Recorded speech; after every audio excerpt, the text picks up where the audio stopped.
Հովհաննես Ավետարանը ինչն ասում է։ Եթե մեկը մեղք գործեց, թող խնդրի Աստծուն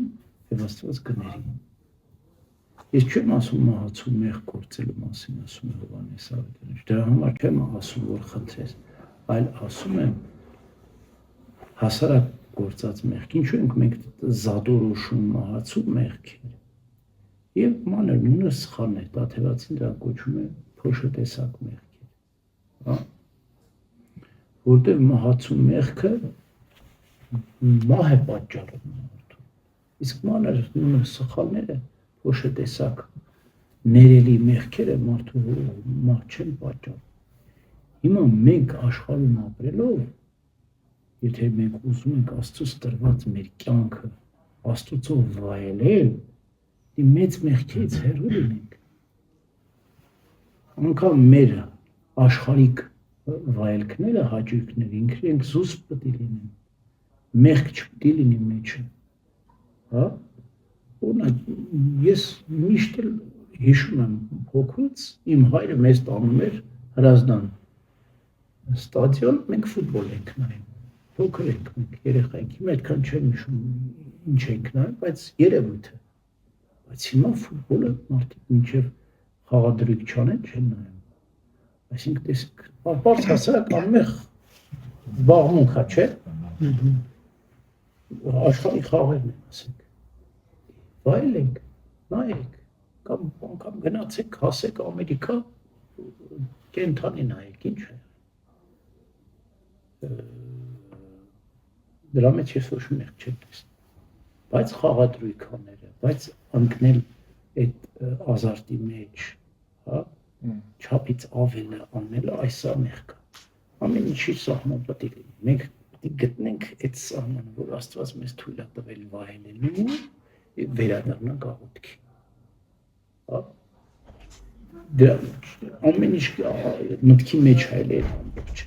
Եթե դու չափից ավել ես անում աղոթքը մոռանում ես ու ամեն ինչ մենակ դրա մեջ ես վայելք տեսնում, դա էլ չափն ասում, կարող է մեղք չես գործում, խաղադրույք չես անում, կամ չգիտեմ ինչ չես անում, բայց էլի չափն անցնում ես, դու պետք է զգաս, դա Աստծուց քեզ հեռացնում է թե չէ։ Հա։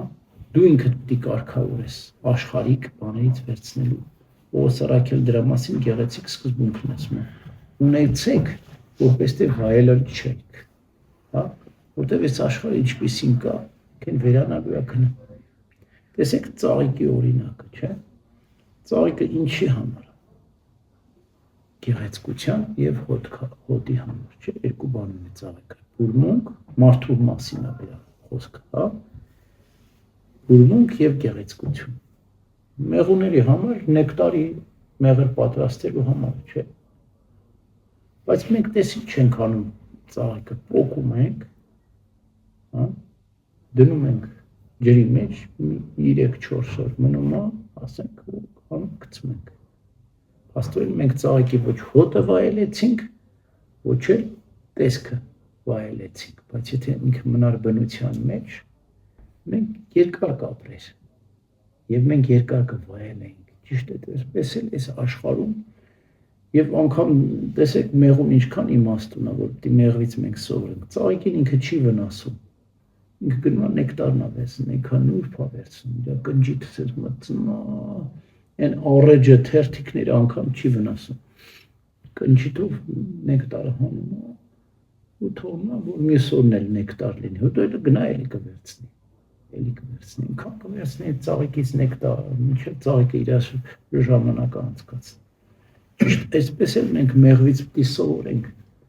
Ծաղիկից դու ամենայն փոշին կարող ես վերցնել, ոչ ավելի։ Բայց եթե դու գտնես փոշին, այդպես էլ մենք միմյանցից, բնությունից, ինչ որ Աստված մեզ տվել է, մենք կարող ենք վերցնել, այն ինչ որ Աստվածատուր է։ Հա։ Բայց դրա մեջ իմաստություն է, պես նրբություն, օրինակ երեխայի, մենք ծնողներս երեխա ենք ունենում, լույս աշխարհ ենք բերում։ Եվ այս հետ մեծ ծաղիկն է։ Մենք գիտես ինչ ենք անում այդ ծաղիկը, մենք չենք նեկտարը վերցնում, հոտը համը չենք քաշում, մենք չենք հասկանում այդ ծաղիկը ինչպես պետք է, այսինքն սերը մանկան հանդեպ ծնողի եւ ընդհանրապես Տիսի ես ընկերոջդ անձիդ հավասար, այդ նշանակում է ծաղիկի նեկտարը պետք է հավատես, ոչ թե ծաղիկը փոքես տնես, ծաղկը ամենը մեջ չուղացնես։ Էսա նշանակում։ Սիրես ընկերոջդ անձիդ հավասար, նշանակում է ծաղիկի նեկտարը պետք է հավաքես։ Բնությունից, արարչությունից դու պետք է վերցնես այն վայելքը, կա իհարկե վայելք կա արարչության մեջ, բայց ամեն մարդ չէ, որ կարողանա վայելել դա։ Օրինակ գինին։ Եթե մի բաժակ վայելելով խմես կումար, ու ոչ ավել, դու վայելում ես, բայց գինի չէ, թթի արաղը դնում են, խոզ են դառնում, ու գլորվում են, թավալվում են տեղնի մեջ։ Մահացում երկերի մեջ բան չկա, չէ, որ չափի մեջ։ Չէ, մահացում էլ ինչ, չար մահացում, էլ ինչ չափ, ներելի մեղքերի մեջ կա,